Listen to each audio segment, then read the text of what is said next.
กราบสวัสดีพ่อแม่พี่น้องพ้องไปสุขุสุขเนาะวันนี้ก็พบพ่อครับแก้วตาสกินเฮดคือเก้าพี่น้องเลยออกมากินข้าวเปียกนี่กระทางไปตลาดใหญ่เนาะนี่กระทางไปเดินยาอันสวนท่านฮักกระทางแคมของคนละนี่ก็เป็นหน้าอาหารเพิ่นน้องเลย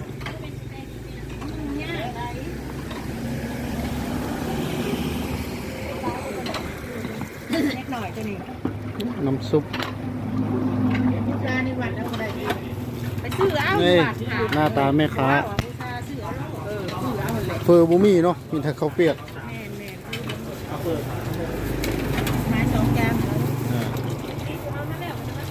ซื้อมาแล้วก็สั่งมาเป็นถ้วยนึงนั่งกินมีสั่งนี่ก็สั่งร้อนก็สั่ง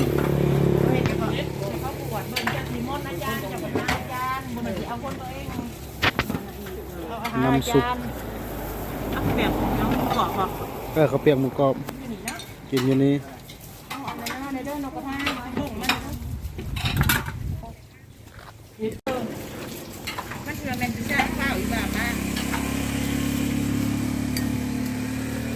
ทั้งหมูกรอบเปิดดนอาหารอยู่เนาะคือได้หลายปีเนาะ10 กว่าปีแหละ10 กว่าปีละบ้านยังก่อนนี่จอมแก้วบ้านจอมแก้วหานเพิ่นกับลูกค้าแน่นเนาะเป็นกับเข้าเป็นกันออกหานเพิ่นนะครับหานเพิ่นขายดีเลยเปิดมาได้10 กว่าปีละ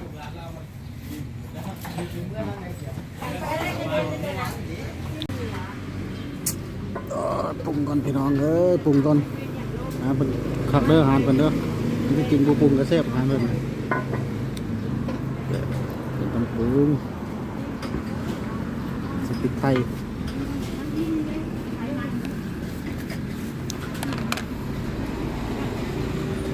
มันเผ็ดมันต้องใส่ละลายมันเผ็ด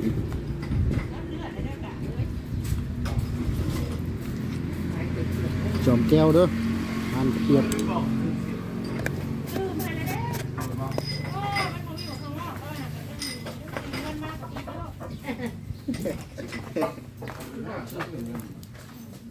ไปได้พอ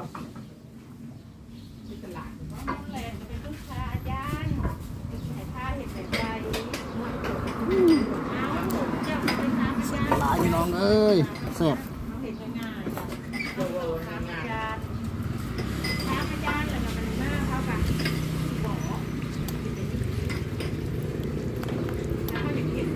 ตัวนี้10 พันกีบเปียกหมูกรอบบ้านจอมแก้วนครกระสอนสวรรณเขตโอ้โหนัวล่ะมาพี่น้องมาได้ที่ได้ทางเลย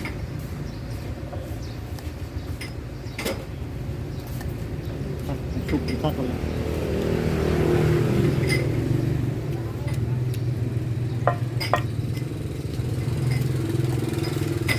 10 พันกีบเส้นสายของเด้อหางกัน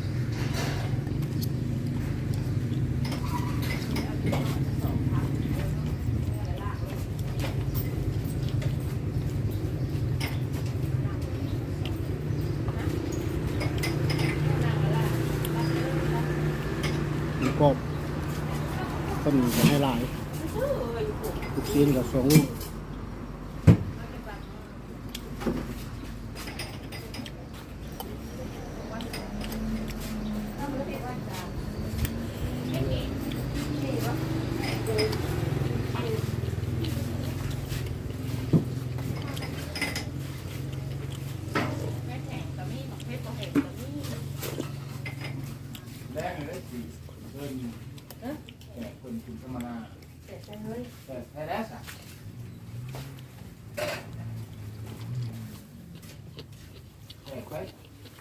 คนเก่าหรือว่าคนก่อนวะเล่นชื่ออะไรก็ชื่อฮานเลยชื่อฮานอะไรเนี่ยบ่มีซื้อใครสักผักซื้อเมื่อกี้คอยนะแม่ยังก็เมื่อกี้กี้อันเมื่อกี้เด้อเส้นสายโครงเลย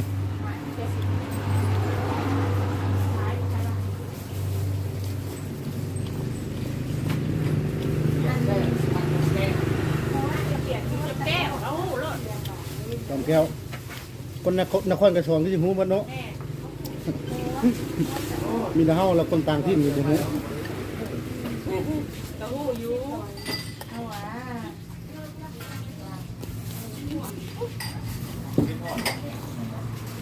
ไม่ยังบ่ฮอดเดี๋ยวนี้ย่อไปบังเฮิงบ่ฮอดนั่งเบ้าจะมาน่ะ จะเกลียดแม่ใส่ ครับเนาะ ไม่ได้ไม่เอาเสียมาก ทางแคมทางขออภัยเด้อมีเสียงรถเสียงหยังรบกวนอาจจะมีเสียงในรายการ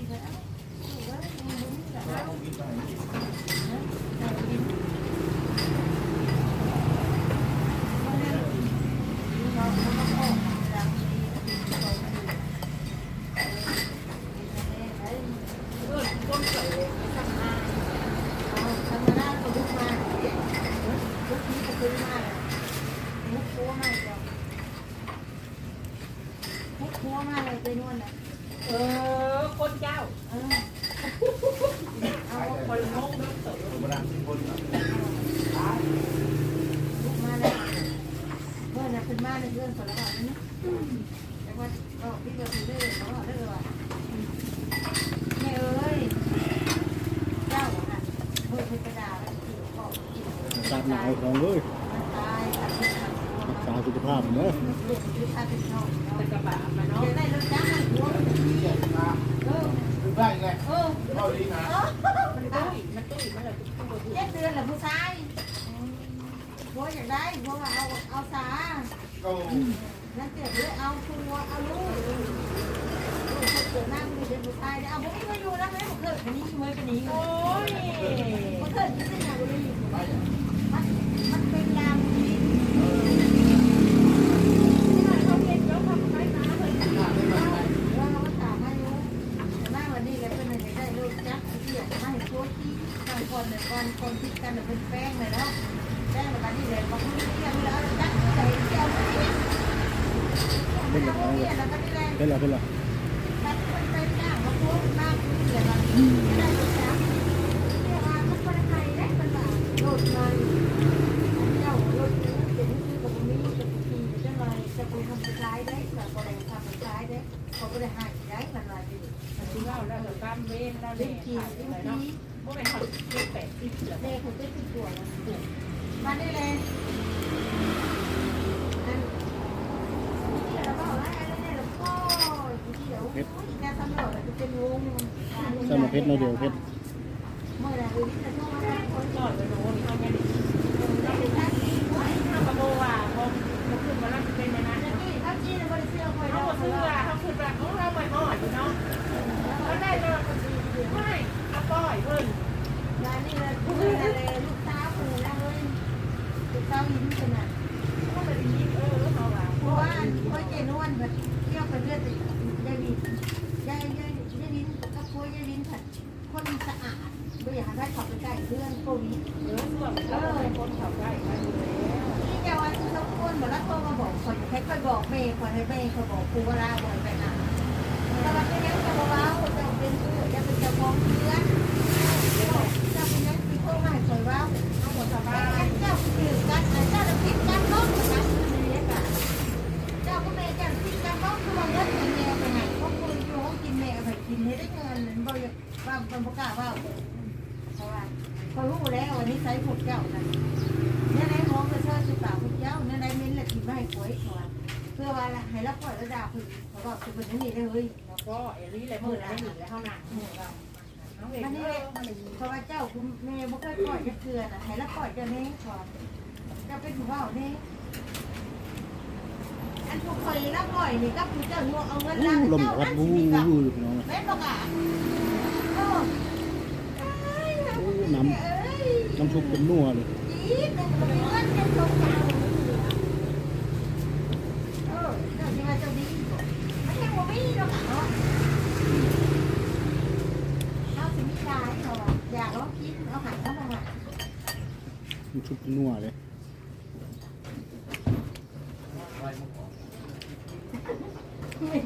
เอ้ยท่านเนี้ยจะไปเห็ดย่างแบบนี้ไว้เลยท่านเนี้ยเอาย่างบังแบบนี้มั้ง แล้วที่พุ่นได้เลย ไม่ใหญ่โตเขียนนะเฮ้ยเองค่ะก็มาเข่ามาแต่ทวนได้เดียวนี่ค่ะเองย่อเพื่อนได้ที่หาเสา รถเนาะพอดี ใครอยู่ไปดูลูกได้ไทยเดียวต้องล้างยูกันเลยแบบนี้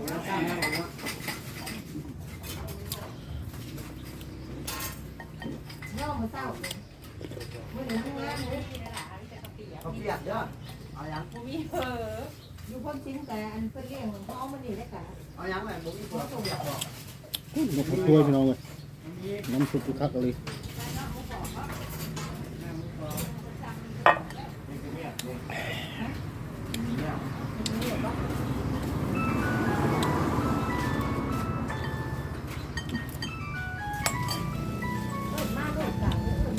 เอาคลิปนี้กันจะได้พ่อตัวนี้เนาะพี่น้องเนาะเดี๋ยวพ่อกันคลิปใหม่เขาเนี่ยมีแต่อย่าลืมชาวอะไรเขาเบิ่งกับกดไลค์กดแชร์กดติดตามกดกุ้งกระดิ่งกันแล้วเพื่อเป็นการเตือนให้ท่านนะแล้วกดกินใหม่จากเฮา จะมาสูงแบบว่า บ๊ายบายพ่อคลิปใหม่ จะมาสูง